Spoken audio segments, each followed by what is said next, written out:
Magandang hapon, maayong hapon kaninyong tanan.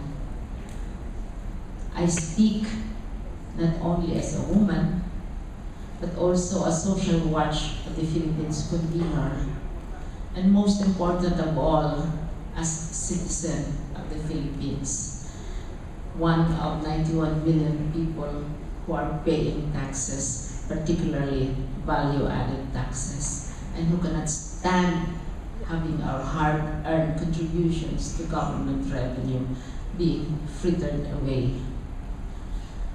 We have this belief that in the Philippines, and for good reason, especially considering present company, that perhaps it is true, as one visitor commented, that the best man in the Philippines is the Filipino woman.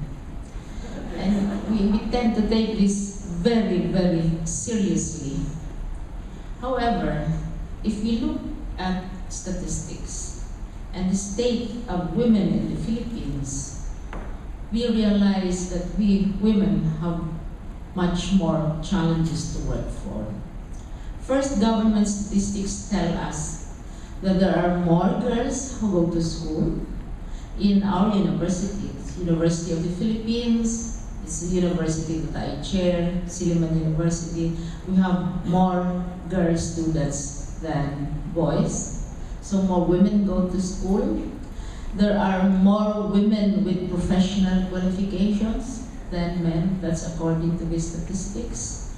They're better qualified, more women who vote and who vote for the men.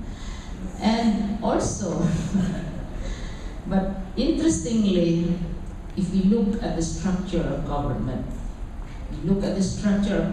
ranging from the mayors, the governors, the congressmen, women, and the Senate, we'll see that women are a very distinct and very small minority. We always like to comfort ourselves that many of the women in the bureaucracy, many of our bureaucrats, employees in the bureaucracy are women, but they're all at the bottom. You just take a look at the cabinet, so on. Now, before I go on, I'd like to tell you about Social Watch Philippines. I'd like to make up the Social Watch because I'm better known as Liling Briones, but it is really Social Watch which supports me and gives me the inspiration to go on. I'm co-convener of Social Watch Philippines. We were formed in 1995 precisely to monitor how government fulfills its promises to social development. And when we had the Millennium Development Goals, Social Watch Philippines continued its engagement for 4 specific areas. And this would be in health, education, agriculture, environment, and for social protection. We thought that to really focus on the problem in the Philippines, we would focus not only just on social development, like saying we have to take care of the mothers, the babies, and we sing about the birds and the dolphins and the forests and the trees, but we say, if we're serious about these things, we have to put more money in it. So since 1995, we have been campaigning for more budget funds for social development, particularly the MDGs. And a year ago, we also started the People's Public Finance Institute with the support, again, of the UNDP. This is because we realized that even as we were campaigning, spend more money for education, spend more money for health, particularly on Congress and the government, we also saw and realized that the public, civil society organizations, those who campaign for women, those who campaign for the farmers, for the workers, have to know how much is in the budget really for women, how much in the budget is really for the workers, how much for agriculture. So we have been doing this, and since 2006, we have been submitting, because it's not enough to criticize government. It's not enough to say that you're not spending enough. It's not enough but we said we have to present an alternative budget. So since 2006, we have been presenting alternative budgets for education, for health, for agriculture, for the environment, and for social protection. And these are usually presented to both houses. Recently, and I think you are aware of this, we are always asked, each time we present an alternative budget, we are always asked, but where are you going to get the money? Where is the money going to come from? And we always identify what are the possible sources. So we study the budget very carefully. We look for duplications. We look for programs that are not very helpful at all. And most of all, we look at the lump sums. These are the lumps in government finance. These are sums of money which are appropriated by Congress in total without much detail at all. Unlike the department budgets, where you look at how many tons of paper clips, how many textbooks, how many kilometers of roads, how many reams of bond paper, and how much gasoline, etc. are all detailed. But in lump sum appropriation, you only have one sentence descriptions. Since 2006, we have been campaigning that the special purpose funds, which are handled by the executive and can only be released with the approval of the executive, that they should be examined. And the special purpose funds includes the much maligned pork barrel, or the PDAF. And so we have been saying these lump sums have to be considered. And so yesterday, as convener of Social Watch Philippines, I joined PhilCONSA, Dr. Ben Diokno, and the other officers of PhilCONSA in laying the question, a petition with the Supreme Court, questioning not only the legality and constitutionality of PDAF, but the constitutionality and the legality of now this variant, which is called the DAP, or the Development Acceleration Program. This is because after 6 years of lobbying with the Congress, because we've always thought that Congress is in the best position to act on the special purpose funds, because they are the ones who appropriate the budget and approve the budget. We decided that it is high time that the Supreme Court should settle the matter once and for all and answer the questions you have been raising about the budget. Why is it that we have to be interested in public finance and in the taxes? Why did we set up the Public Finance Institute? This is because whatever government spends, and in 2014, government will spend 2.268 trillion, and it will be coming from us. And if part of it is borrowed, we are going to pay for it, because all of us pay taxes, and we should care where our taxes go. And so if you are going to ask us to share with you, in behalf of all the civil society organizations who are now raising questions about the financing of government and where their tax money is going to, I'd like to make these comments. Now, how do you strengthen integrity and governance mechanism, and what is the role of civil society? I say that the mechanisms are already in place. We already have the constitutional bodies. We already have all this plethora of laws, all these laws of being in government, what to do and what not to do. The most detailed procurement law ever. The strictest anti-graft and corrupt practices law. I don't know if you are aware that one provision very clearly states that even if a government official does not financially benefit from a transaction, if that transaction is disadvantageous to government and to the people, he or she is as guilty as if he or she benefited.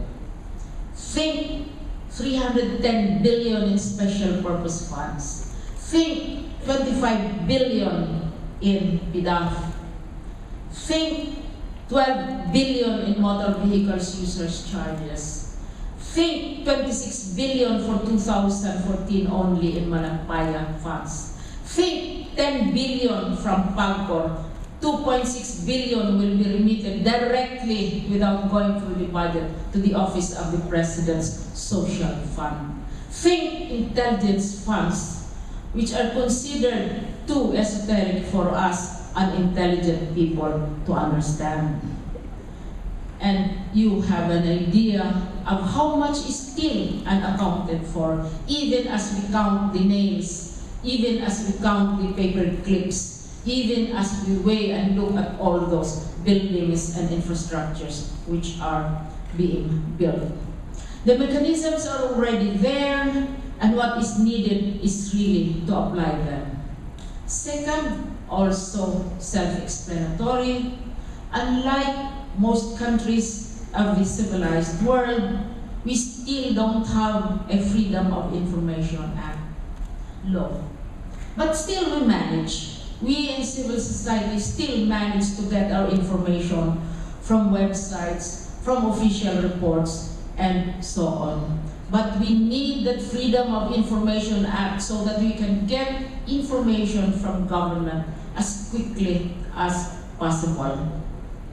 Third, and this is very important to us, especially for the lawyers and even for the ordinary citizens, we have to protect the Constitution. What is now the issue about the PDAF? The issue about the PDAF is its constitutionality. Since we were in grade school, we have been taught and we have memorized it, I think all of you. There are 3 branches of government. The legislature makes the laws, the executive implements the laws, and the judiciary settles disputes between the 2 branches of government. Therefore, the question is asked, Congress passes the Appropriations Act. Once the Appropriation Act is passed and the budget is passed, do they have any business interfering, identifying projects, and supervising the implementation of projects? Which possibly explains why they only work 3 days in Congress and the rest of the time in the respective districts. And that you don't even need to be a lawyer. I am not a lawyer, but the Constitution is very clear. Now, the matter of the Development Acceleration Program, we ask, is it allowed after the Appropriation Act is passed for government, for the executive to declare savings in October? And if the purpose is to accelerate development, why release it in 2012? Because out of the original sums for the Development Acceleration Program, 1 billion was released to the Senate, 1.2 billion, another billion to Congress. So these are things which have to be settled. How do you define the office of the President? Because right now, the entire bureaucracy is understood to be the office of the President. But again, Article 6, Section 25 is very, very clear. Constitutional body, Supreme Court, Ombudsman, including the office of the President. And this is stated in the Constitution in small letters, small letter O, office, are allowed to transfer funds.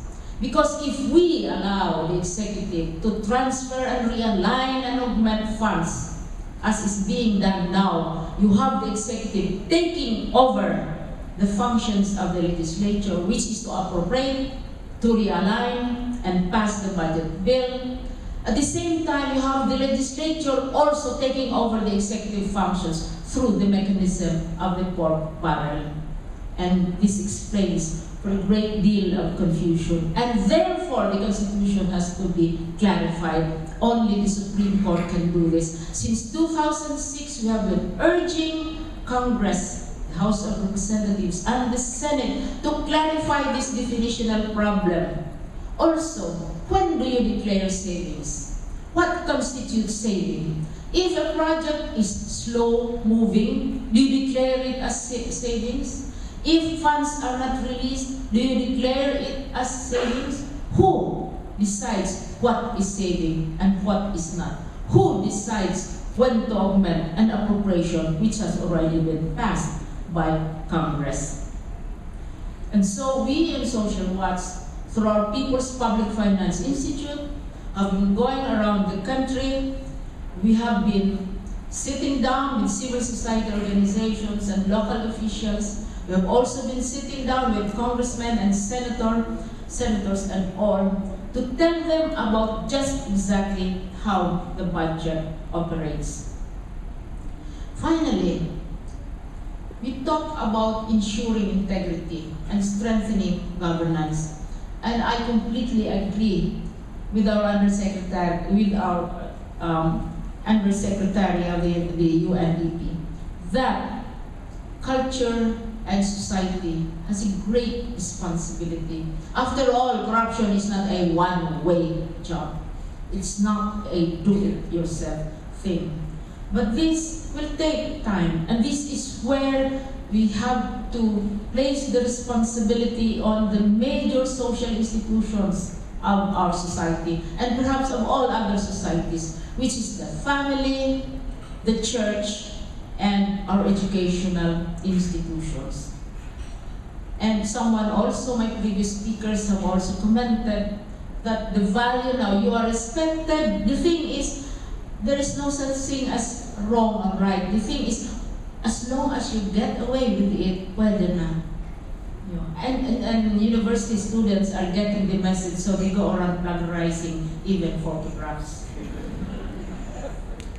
And what is an immediate answer, an immediate administrative answer to graft and corruption? One of the theories, of course, and you're all very familiar with this, of course, is the market demand theory. There is, and all of us have been taught the law of supply and demand since high school.